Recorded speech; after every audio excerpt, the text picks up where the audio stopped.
Hi, I'm James. And I'm Laurent. And today we're in beautiful Burgundy, one of our favorite regions in France. Burgundy is only a couple of hours southeast of Paris, and it's known all over the world for its wines. And let's not forget Dijon mustard. And we'll cover both the wine and the mustard in this video, but Burgundy also happens to be a beautiful region with lots of variety and tons of things to visit. Like museums, archeological sites, monasteries, and also a charming countryside full of quaint villages. And in this video, we'll show you our top 10 favorite things to do in Burgundy. So let's go!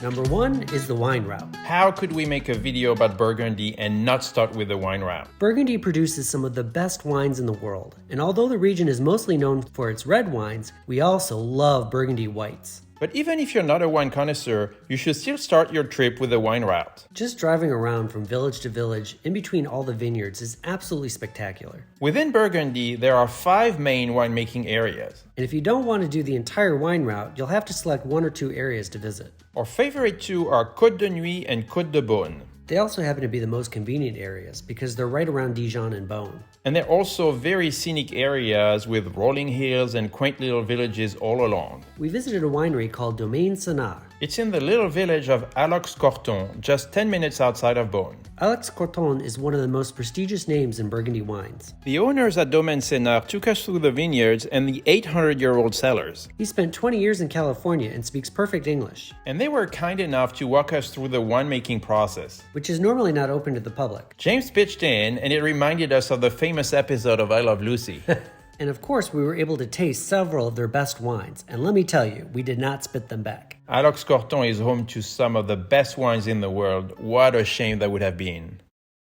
And number 2 is the Hospice of Beaune, also called Hotel Dieu. The Hospices of Beaune are probably the most iconic building in Burgundy with its colorful tiled roof. It's Burgundo-Flemish architecture at its best, because at the time of its construction in 1443, the Dukes of Burgundy also owned Flanders and Holland. The Hospice of Beaune was a hospital for the poor for more than 500 years. The main room has 30 beds, which was enough for 60 patients, because at the time there were 2 patients per bed. If you think that's bad, it was actually considered luxury at the time, because at other hospitals they had up to 6 patients per bed. And in the standard tour is a walk through the evolution of medicine from the early Renaissance to today. You can see all the medical devices like this saw used for amputations. Ouch.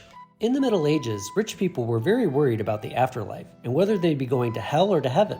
So they donated tons of land and money to the hospital to kind of buy their way to heaven. The Hospice of Beaune was a trendsetter and really paved the way for modern philanthropy and fundraising techniques. As a result, the hospice is now one of the biggest landowners in Burgundy, with 60 hectares of some of the best vineyards in Burgundy. And also an amazing art collection. Yes, rich people didn't donate the cheap stuff to buy their way to heaven. And we were fortunate enough to visit the cellars with the wine barrels that get auctioned off every November. Anybody can attend the auction, but you can't buy individual bottles. You have to buy an entire barrel. And there's nothing selling for less than $20,000 a barrel.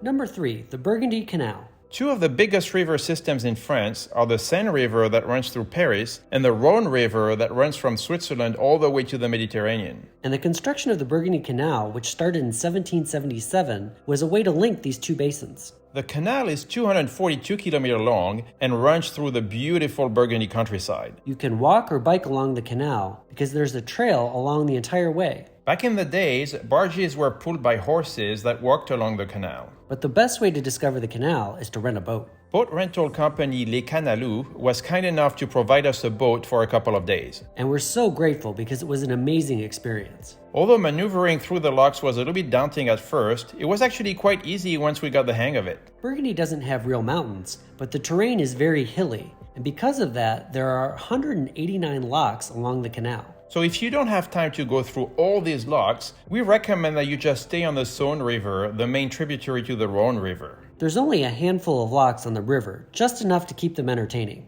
We love river cruises because there's always something to see on the river. We saw tons of swans and herons along the river. And although we were a tad bit too early for the fall colors, the trees along the river were just beautiful. And by the way, if you want to learn more about each attraction featured in this video, we'll put links in the description box below to additional videos that include extended footage and behind-the-scenes pictures. That's a great way to learn more about each individual destination, since we only have 1 minute for each in this video. Number 4. The Cluny Abbey.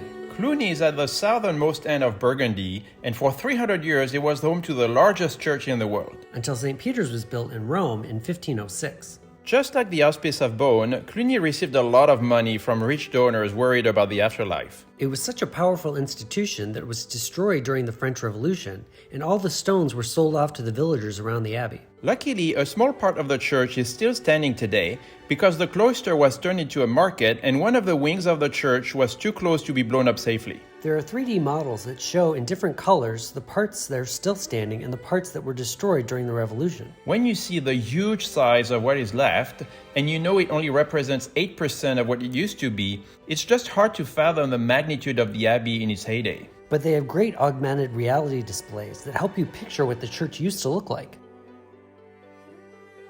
And if you like horses, Cluny is also home to a national stud farm. Napoleon created the stud farm in Cluny to breed horses for his armies. And the stud farm is still here today and organizes many events and competitions that are open to the public. Number 5 is the Rock of Solutré. Solutré is right next to Cluny, and it's easy to combine the two in one day. Solutré is a big limestone cliff overlooking the vineyards. And not just any vineyard, it's the vineyards of Pouilly-Fuissé, one of the best white wines in Burgundy. You can admire the rock from down below, and it really stands out in the middle of all the rolling hills around. Or if you're braver, you can hike to the top of the rock. When you face the rock from the south, it really looks like you need to be a serious rock climber to get to the top. But the back of the rock is not nearly as steep, and the trail that goes to the top is paved most of the way. It's a much easier climb than it looks at first, and you don't even need hiking boots. But some of the rocks can be slippery when it's wet. And from the top, you have this great 360-degree view of the entire countryside. And the weather was so clear when we filmed this video that we were able to see the Mont Blanc in the Alps 150 kilometers away. Amazing. And on the other side, you can see the Rock of Vézelay, another limestone cliff somewhat similar to Solutré. Humans have lived around Solutré for more than 50,000 years, and there is also a prehistoric museum that you can visit at the bottom of the rock. And if you're enjoying this video, don't forget to give us a big like. Likes help us a lot with YouTube recommending our videos to other viewers like you. And number 6 is the Abbey of Fontenay. Although it's at the complete northern end of the region, Fontenay has a loose connection to Cluny at the southern end. Over the years, Cluny became so rich that some people started questioning whether it had deviated from the Benedictine rules of prayer and poverty. And the Cistercian order expanded, partially as a response to Cluny's wealth. It was kind of a back-to-basics reaction. As a result, Fontenay is very sober and minimalist. You won't find any magnificent sculptures or golden statues anywhere. But the harmony of the site and the peacefulness is what makes Fontenay so beautiful. It's Romanesque architecture at its best, although you can already see early signs of Gothic architecture, with arches that are not completely round anymore, but not yet pointy either. Fontenay followed the Cistercian rules of poverty, prayer, and hard work. And the monks built the first industrial forge in the world. It was so cool to see the watermill and all the mechanisms that the monks invented more than 800 years ago. Another funny anecdote is that Cistercian abbeys have a connection to Coco Chanel. Coco Chanel was raised in the orphanage of another Cistercian abbey. And it's believed that she was inspired by the shape of the stained glass windows to create her famous logo with 2 C's intertwined. Number 7 is the Dijon Museum of Fine Arts, inside the palace of the Dukes of Burgundy. In the 14th and 15th century, Burgundy was basically an independent state, and the Dukes of Burgundy had both wealth and power. Dijon being the capital of Burgundy, this is where the Dukes of Burgundy built their palace. The palace is a massive structure the size of a city block, and you can see its classical style facade from the Place de la Libération. And today the palace is home to both the Dijon City Hall and the Museum of Fine Arts. And the Museum of Fine Arts is free for everybody all the time. The palace has been home to the Museum of Fine Arts for more than 200 years, but the museum underwent a huge renovation in 2019. It's one of the most beautiful art museums outside of Paris, and it has an extensive collection that spans all the way from Egyptian antiquities to modern art. But the largest part of the collection is made of medieval and Renaissance art. Some of our favorites were the room with the tombs of the Dukes of Burgundy. They are massive tombs with lots of intricate details. And we also liked the Hall of Classical Sculptures. It had several impressive sculptures and it was very well displayed. And if you like religious art, the museum has some amazing altarpieces. And even though the museum only has a small Impressionist collection, the one Monet painting was really beautiful. We spent almost 3 hours there, and it still feels like we rushed through the collection. And number 8, the Bibracte archeological site. I'm glad you did that one because that's a hard one to pronounce. Bibracte. Bibracte is in the Morvan Regional Park, a hilly area at the southwestern corner of Burgundy. At the time when present France became part of the Roman Empire, 2,000 years ago, some of the Gaelic tribes adopted the Roman way of life. Bibracte was the capital city of the Héduin tribe and became a big trading center, and it's believed that the city grew to 10,000 inhabitants at its peak. But strangely, the Gallo-Roman city was only in existence for 200 years, and the forest eventually took over. The large-scale archaeological excavations only began in the 80s, and only 10% of the city has been dug out to date. It's clearly a work in progress, with several active digging sites throughout, but you can already see the ruins of some of the huge villas that rich Gallo-Romans built for themselves. Bibracte is on the slopes of Mont Beuvray, one of the tallest hills in Burgundy. The view from the top of the hill is worth the climb, and the dense forest makes the whole place feel very mystical. It has a bit of a Lord of the Ring feel to it. And there's also a museum that displays tools and coins and wine bottles from 2,000 years ago. And the building itself is just as beautiful as the collection inside. Number 9 is the Fallot mustard factory in Beaune. Just like it's famous for its wines, Burgundy is also famous for its Dijon mustard. But Dijon mustard means that it follows the Dijon recipe, not that it's made in Dijon, and anybody anywhere in the world can make this mustard and call it Dijon mustard, as long as they follow that recipe. And the best mustard factory to visit is not in Dijon, but in Beaune, a half-hour south of Dijon. The Fallot company has been around for almost 200 years, and it's the last family-owned mustard maker in Burgundy. And if you follow our channel, you know we love family businesses. They have a beautiful store right in downtown Beaune, where you can buy all kinds of different flavored mustards, as well as other artisan products like vinegar or pickles. But our favorite part was the visit to the actual factory. You go through the whole process that the tiny mustard seeds go through to end up in the mustard jars in the store. And eventually in your hot dogs. We also liked all the history with lots of old equipment throughout, like this old Peugeot that was used back in the days to distribute mustard.